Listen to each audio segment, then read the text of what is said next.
hindi na ito for political because Vice Gov Matthew and I go a long way.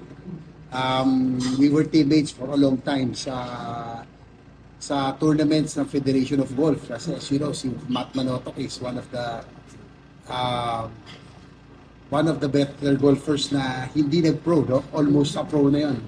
So we were partners for a long time. Siya yung Class A, ako yung Class B. Ganun kasi Federation Class A, Class B yun. So ilang years din kaming mag-partner. So, you know, if you're partners in golf, you spend 4 to 6 hours walking and be together every day kasi magkasama kayo, strategizing. So, that's why I became close to him. Kaya ang tawagan namin, partners. We call each other partner because we were partners in the Federation of Golf tournament for a very long time. First, kay Vice Gov, my very good friend, my golf partner, Matthew Manotoc, and JB, my best wishes. That's why we are here to support you and give you the best wishes as a married couple.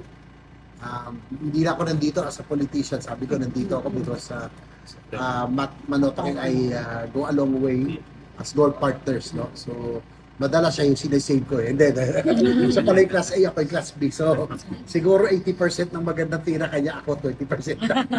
Pero he's really a good golfer and I cherish those times that we played together, no? More than 10 years kami magkasama.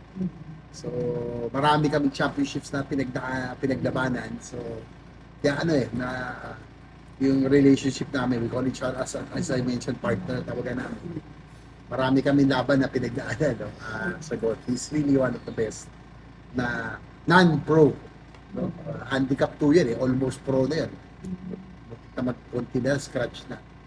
So, it has been a pleasure knowing Matt. It has been a pleasure being your partner, and now that I'm very happy. And finally, you have settled down with a very fine and a very beautiful lady in Jamie. So, congrats to the couple. God bless you and mabuhay.